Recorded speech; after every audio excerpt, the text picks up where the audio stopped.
চারিদিকে এখন ফুলে ছড়াছড়ি। ফুলে মানে বাগানে তো ফুল হয়েইছে, নার্সারিতে তো অনেক ফুল গাছ আছে, কিনে নিয়ে এসে টবে তো লাগাচ্ছি, কিন্তু খাওয়ার ফুল মানে ফুলকপি, ব্রোকলিতে ফুল বলবো, আচ্ছা ছেড়ে দাও, ফুলকপিতে একদম বাজার একদম ছড়িয়ে গেছে। তো এই ফুলকপি নিয়ে এসে আমরা অনেক সময় বেগুন টমেটো দিয়ে ঝোল করছি, বা হাঁসের ডিম, এখন ধরো এই শীতে হাঁসের ডিমটি খেতেও বেশ ভালো লাগছে, হাঁসের ডিম দিয়ে ঝোল করছি।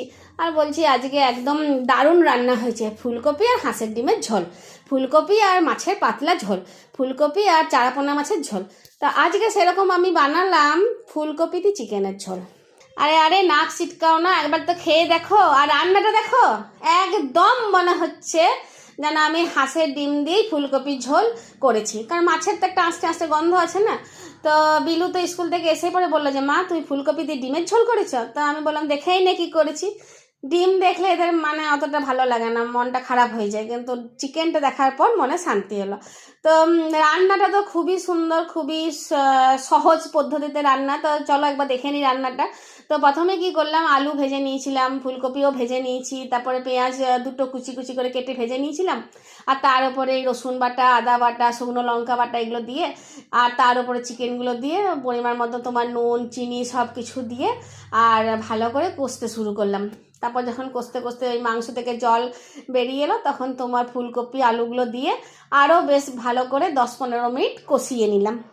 তারপর সেই নানা রকমের সেই বাটি যেগুলোতে ধরো মশলা পিষেছি, ফুলকপি ভাজা রেখেছি, সেগুলোর সব তোমার দিয়ে আবার নানা রকমের বাসনে যে মশলাপত্র রেখেছিলাম, তারপর ফুলকপি আলু ভেজেছিলাম, সব ধুয়ে যে জলটা বাঁচলো সেটা আবার দিয়ে দিলাম, দিয়ে বেশ ভালো করে ফুটিয়ে দেখে নিলাম খুঁচে খুঁচে যে মাংস সেদ্ধ হয়েছে, আলু সেদ্ধ হয়েছে, ফুলকপিও সেদ্ধ হয়ে গেছে, ঝোলের গন্ধটাও খুব সুন্দর এসছে, দারুণ এসছে, সবেরই গন্ধ মানে কাঁচা কাঁচা গন্ধগুলো চলে গেছে, আর একটু খেয়েও দেখলাম বেশ ভালোই লাগছে খেতে। তো সব নিয়ে ফুলকপি আলু দিয়ে চিকেনের ঝোলটা বেশ জমজমাটি একখানা ঝোল হয়েছে, মনে হচ্ছিল যে গরম ভাত হয়ে গেছে, এক মানে হাতা ঝোল, চিকেন এক টুকরো, তারপরে তোমার ফুলকপি আর আলু দিয়ে খেয়েই নি। কিন্তু কি করবো বলো, বিলু তো আসেনি, ও তো সেই স্কুলে বসে আছে, তো এলেই খাবো, ও এলেই আমরা আবার সবাই মিলে খেতে বসবো। তাহলে আমার তো খাওয়া দাওয়া হলো বিলু আসার পর, কিন্তু রান্নাটা আগেই করে নিয়েছিলাম। তো তোমাদের কেমন লাগলো আমার এই নতুন ধরনের রান্না?